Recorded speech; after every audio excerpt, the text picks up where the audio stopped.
Anyway, I would like to request now Advocate Varun Dev to present his research here. Okay, please come.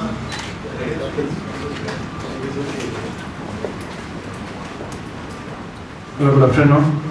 So my name is Varun Dev, and me with my co-author Manu Krishnan SK is going to present a paper regarding the topic, the erosion of academic freedom in India, a critical analysis of its decline position in the global academic freedom index. Actually, it's the most recent or what we call as a critical paper because recently we have been seeing in the news that academic freedom index has shown a steep decline with respect to the India's position. So that makes this paper more relevant. So first of all, we have to understand what is an academic freedom. So basically, when we speak about academic freedom, basically we will consider it as a freedom of, we try to collaborate it with the right to freedom of speech and expression. But the academic freedom is not just only limited to the freedom of speech and expression, but it is more widened to other areas which give us autonomy and also freedom to make ourselves more credible, and also we can deliver output-based actions in the academic freedom. So academic freedom is a fundamental pillar of intellectual growth, critical thought, and democratic governance. It ensures that scholars, students, and academic institutions can pursue research, disseminate ideas, and engage in debate without the fear of censorship or retribution. Basically, these rights ensure that a person has an intellectual, what we call freedom, to be more free with respect to the teaching or with respect to the research or to even the study things. Basically, during the old times, we know that the black magic is considered as an education, but it is a forbidden education. But there are a lot of people who consider that no education is what we call as a dangerous one, but only the thought process of the person who studies those. So from that point, I take taking the key area of the freedom, academic freedom. So with respect to India has a rich history of intellectual contributions and also vibrant academic culture. And it has a long been recognized as a global leader in education and also scholarly research. However, in recent years, India has seen a sharp decline in academic freedom, as evidenced by its default in the Global Academic Freedom Index. So basically, we have to understand what is the Global Academic Freedom Index. So the Academic Freedom Index is a measure developed by the Varieties of Democracy, VDEM Institute, and the Scholars at Risk Network that ranks countries based on the several indicators including institutional autonomy, freedom of expression and academia, and the ability to engage in free inquiry without state interference. India's declining position in the Academic Freedom Index reflects increasing political control over universities and legal and extra-legal pressures on scholars and an overall shrinking space for the intellectual liberty, which makes India decline in the Academic Freedom Index. So there are several factors that have contributed to the India's erosion of academic freedom. The growing political interference in university governance, the misuse of sedition and anti-terrorism laws against the scholars and students, and the societal pressure from populist and national groups have created a holistic environment for free inquiry. The National Education Policy, NEP 2020, while introducing some progressive reforms, has also centralized control over academic institutions, further limiting their independence. Additionally, recent events such as the arrest of intellectuals in the Bhima Koregan case and the suppression of research during the COVID-19 pandemic exemplify the increasing constraints on academic freedom. So we can find that in 2013, the academic freedom point for the India is 0.6, which makes it as a C class country. But now it has become 0.3, which makes it as the lowest country with respect to the 30 in the table of the 13% lowest countries in the academic freedom index. And basically, right now, the India status is that the academic freedom in India is completely restricted. Even though, maybe many of you may think that it is being, magnified, but basically, the data shows what it is. So, with respect to the historical events, we know that in India, there are a lot of earlier universities like Nalanda, Takshashila, which has been a free inquiry system enabled in those universities.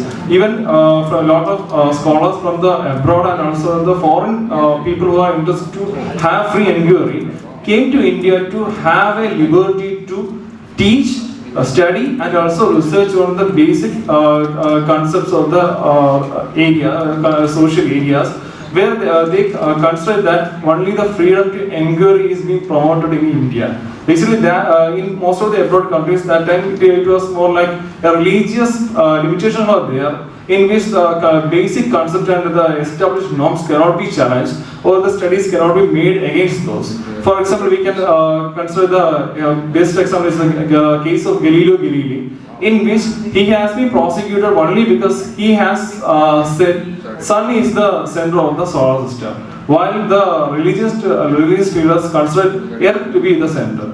And even in that trial, Galileo Galilei has to accept that he has made a flaw in his research, and also he has accepted that Earth has to be in the center. Even in a small voice, he then said that it is my limitation because of the environment that I am living here. When it comes to the constitutional provisions, we know that in the Indian Constitution there is Article 19, Subclause 1, Subclause A, which state about the freedom of speech and expression.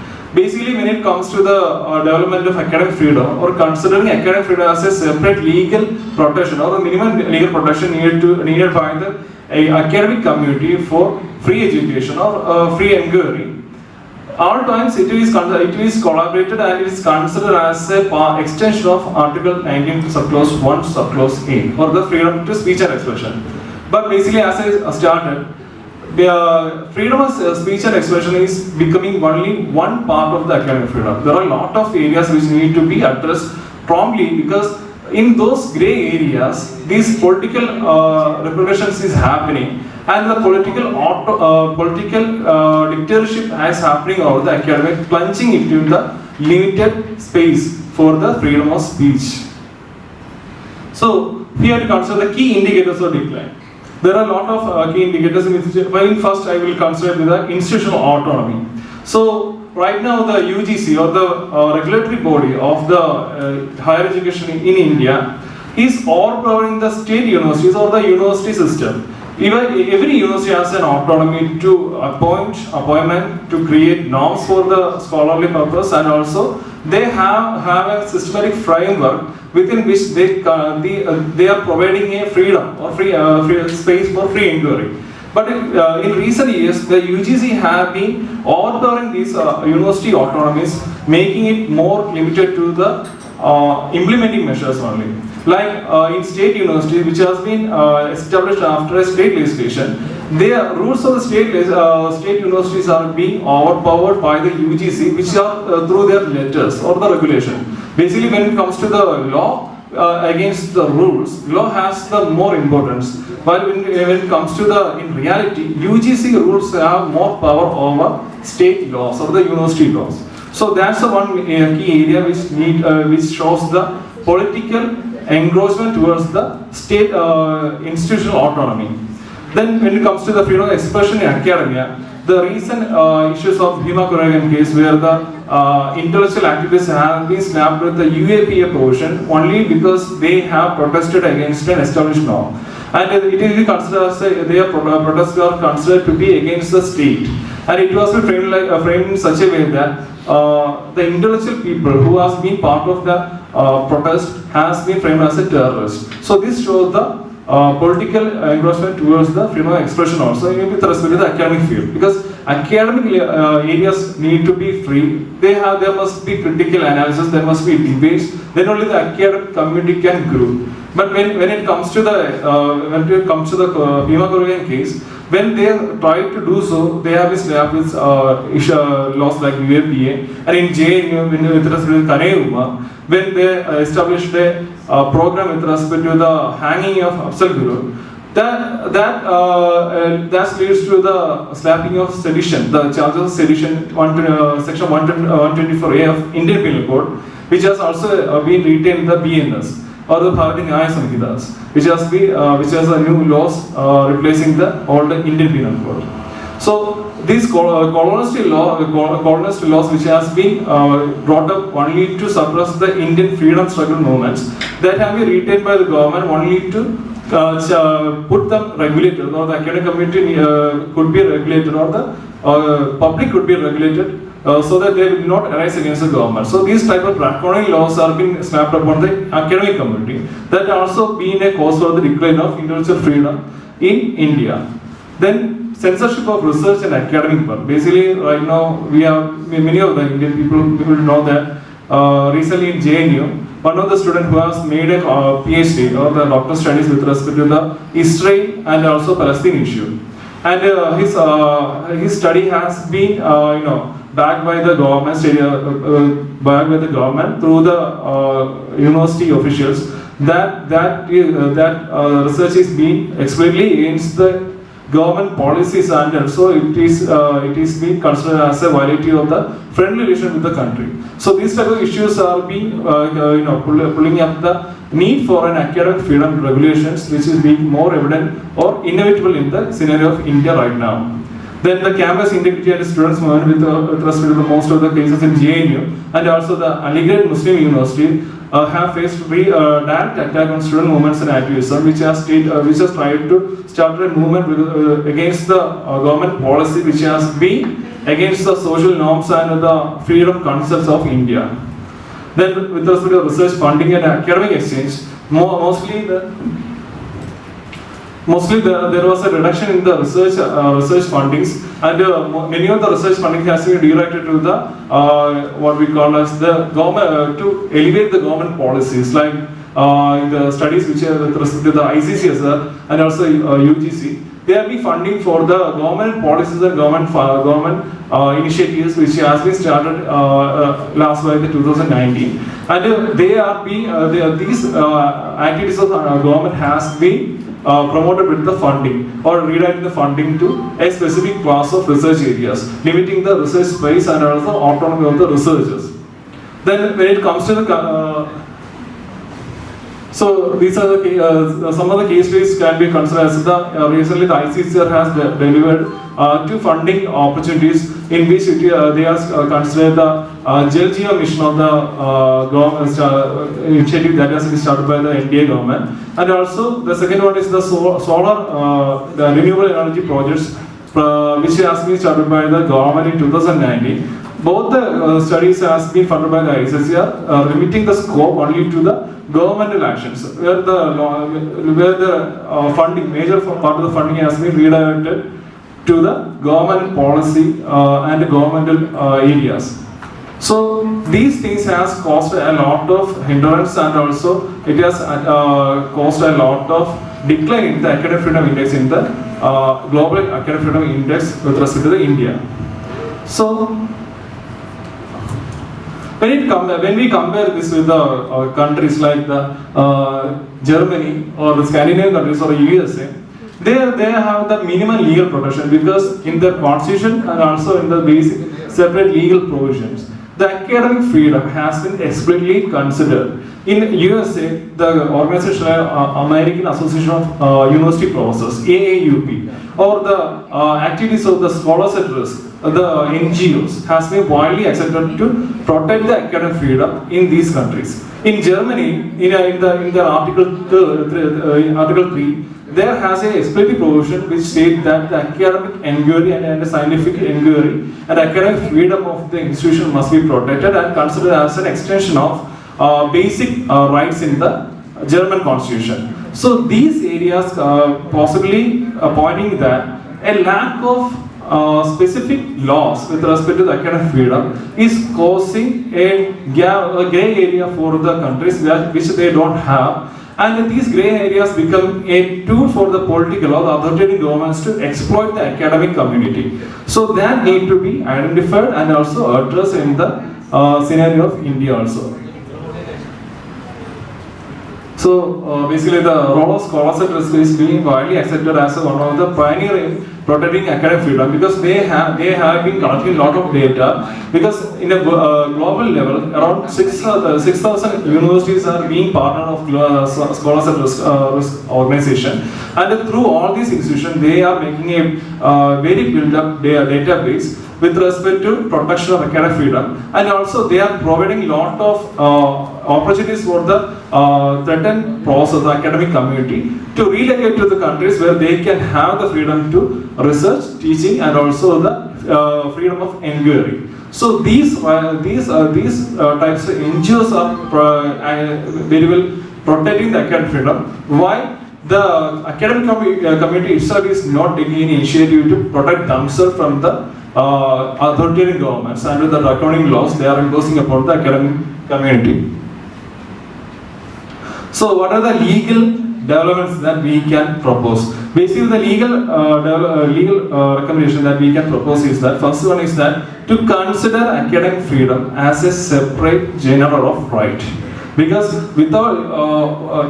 if we are not accepting it as a separate right, and if we are not considering it to be a customized right for the benefit of academic community, then no one can help us. So first thing is we have to consider academic freedom as a separate entity for the protection of free inquiry.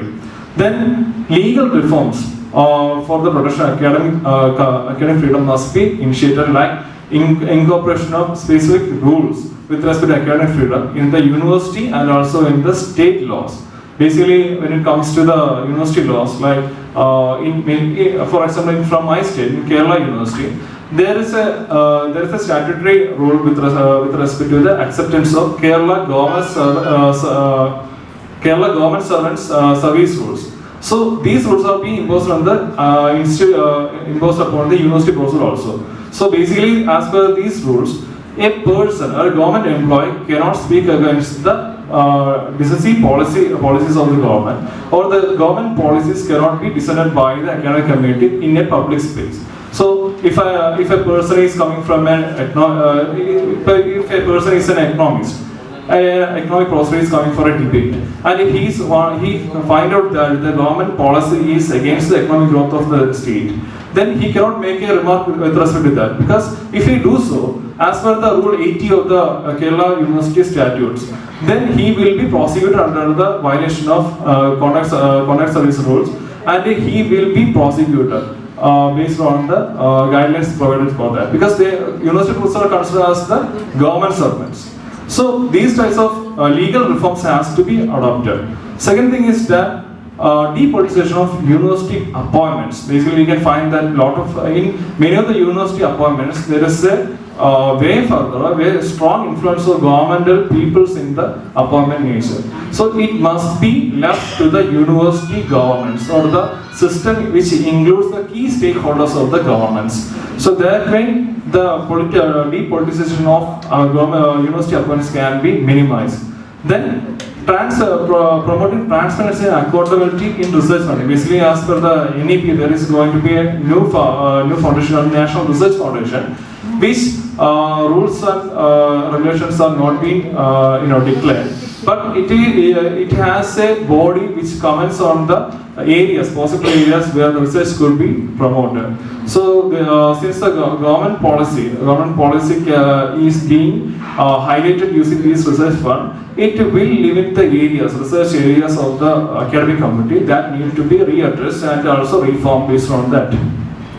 Then encourage student activism and free expression. Basically, most of the institutions where the student politics are being limited and rechecked. Basically, we must not develop a culture of bias politics, but there must be a political inquiry and also a spirit of free inquiry with respect to student. Student must be able to ask questions. They must they must be provided a safe environment where they can debate, they can critically analyze, and they can propose reforms. Because that is a key principle by which a community, a social reforms can be generated from the university, for which the university stands for. And the most important area. With that, I'm closing my remarks. That is the main issues of the influence influence of the social medias and other IT related areas, where the student groups and the intellectuals have been hunted by the biased people or the politically agitated people, where they are not being provided the enough protection and also the basic what we call it, protection for these people. That need to be reanalyzed, so that there must be a fostering of is well academic environment, so that the academic community can have a free inquiry mindset. Addressing social pressures and addressing these social pressures, we can promote academic freedom to a maximum level. Then only the India's scope for a better ranking in academic freedom can be achieved. So with that, I am concluding my speech, and if you have any further questions, I can answer that. It's a fantastic presentation. It's very nice. But again, oh sorry sir. Yes, I didn't realize. But again, you see, it's very sad. We have the law which we can enforce and all that. But if the people don't change, the attitude don't change. Yeah, true, ma'am. I see, very sad recently what happened in Kolkata. The medical student was killed brutally. I'm Malaysian, I feel it. Yes, you are right, absolutely right. Attitude is a very important issue. There is a saying, if you are having attitude in a matter, as well as aptitude in a matter, you will reach the altitude. Altitude, Yeah. So that is a very important issue. Yeah, if this Indians can change, I tell you, China is The like thing is that one of the other cases is Many. many cases are there. Yeah. So one of the cases, the media has been giving more hype and politicizing the situation. Exactly. So this is political actually. So it is happening in all the countries, Yes, of in course. India as well. But at the same time, if you are taking the statistics and all, there are lot of cases are happening. Yeah. But the thing is that some cases will be highlighted and giving importance to that, and that will be telecasted to the worldwide, and it is all the blame came to a country. I'm not mentioning India as such. No. This is what is actually happening. But the same day it is happened, the same day there were 10-15 cases were there, brutal cases. But that never come into the media. Yeah, exactly. Because it was using more It's politics. happening everywhere, but you see, as an Indian, Absolutely, sir, I know as an Indian, although I'm a Malaysian, I still feel it. Because you see, other countries, we can't help it. But I know my origin is from there. So when I see this is happening there, I just feel like it's happening to my hometown. Now, for example, here I will not name one of the police officers here. So there was a case, and the one girl was been forced to death. That means she is suicide or killed. We don't know. The investigation officer is here. I am not telling anything much. So that case, in the initial stage, it was completely against of the boy who was done this or made her to die. But after some time, all the government is showing, I'm not talking about him, all the government are showing, maybe including him, that force has started supporting that highly hierarchical person. Now everybody is trying to give the green chip to them. So this is what is happening. We can't completely eradicate this kind of problems. Yes. As what MGR says, தனி ஒரு மனிதன் திருந்தலனா No one can. nothing can happen. So, ma'am, basically, as I said, the attitude is the main problem. Yes. Because most of the academic people, they consider that why we should, go against the waves of the river, why we can just go through the river. Yeah. So that's the issue. Basically, even when I started my PhD research is also on the same area, and in my research advisory committee, the first doctoral committee, one of the professors asked, why you think that if there is a rules and that rules are not being implemented as the sense you are fearing, then why should you start a research on that? That's the first comment that I got. Second thing is that they are asking that academic freedom cannot be considered as a separate freedom.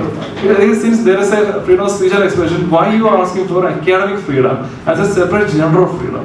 Yeah. So that's the attitude that I also try to change, because freedom of speech and expression is only one part of academics. If I in my classroom I am teaching about a political issue, so there must be an area, academic area, where I will be talking about the facts and figures. While there is a lot of area, there is extra speech where I will be sharing my thoughts. I will be taking their thought process, and we will be discussing things. If I am doing so, suddenly I become an anti-national or the anti-political person. So that type of issues need to be identified and addressed. No, very well sort of the topic. I mean, really very nice. Really, right, sir. I also feel like Very well. As he has rightly remarked, it's a nice presentation. It is a systematic one. You have included the comparative provision. The examples quoted are most appropriate. Still, let me ask one more question. See, do you have any specific suggestions as curative measures for the existing system? In the sense, how can you improve the academic freedom in a practical? So basically, first thing is that the academic, if academic freedom need to be fostered, there must be institutional autonomy, which is me lagging in our scenario. Because many of the upper mind cases or the university administration, basically there is what we call a hidden encroachment of political pressure.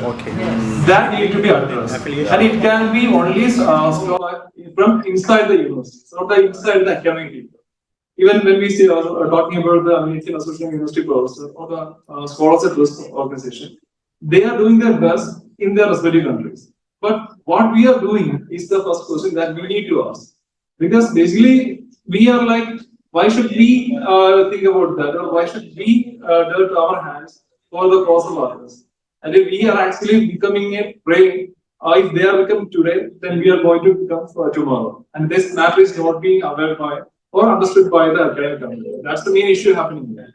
And as a curative measure, the institution, the university, basically universities and also the higher institution, they must be left in their own academic administration. There is a difference between the university administration that we are seeing right now and the academic administration, where the academic people be the key stakeholders, and the government people stay away from the administrative matters, because they are saying in most of the cases, as I say they will be asking that we are giving you a fund, so we have the right to interfere in these matters. But actually, they are not. They are giving fund because that's their duty to do. Because education is a part of the government, part of the thing that need to be fostered by the government, and in return, we are giving intellectuals or well-trained people, academic people, to the society. So if they are saying that since we are funding you, we have the right to encroach in your matters, that need to be stopped, because it's not a right way to foster the academic freedom. Yeah. Power to interfere in the education system.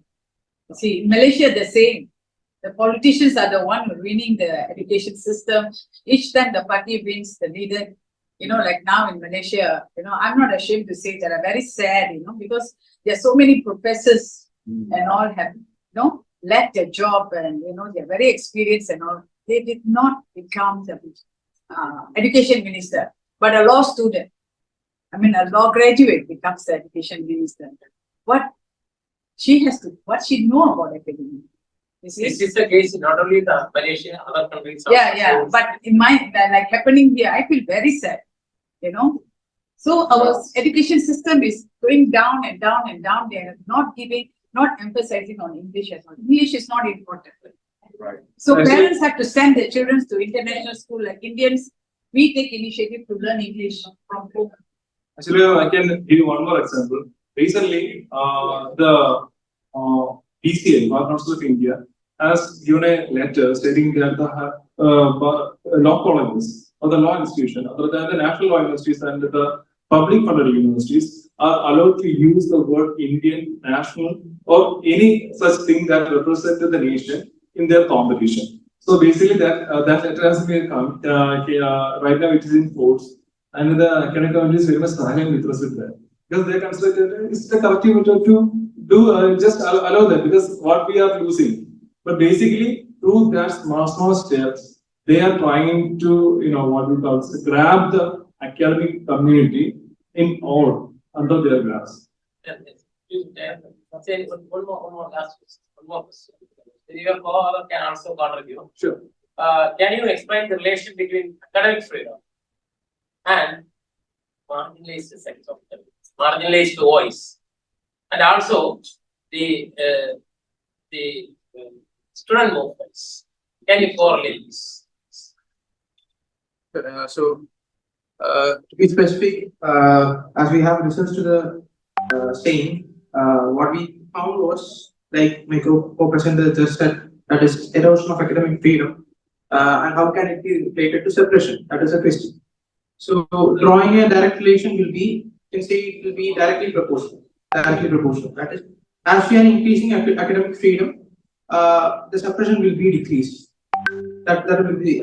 What are the reasons? Again, as my co-presenter has presented, there can be various reasons. One among them will be the political reason. Secondly, the cultural one. For example, let's take the political one. The very example of JNU will be a perfect example, where the issue was based on mainly three things. One will be, the fee hike. Secondly, academic inclusion, and thirdly, critical thinking. These 3 points were dealt by the students, and a movement was initiated for the same. So, if you look there they protested against political interference. Again, this political interference is, as we consider, an indirect effect of even a cultural issue. Only from a cultural backdrop where these kind of political agendas are fostered, these political agendas will be coming. So it is also a part of our cultural mindset.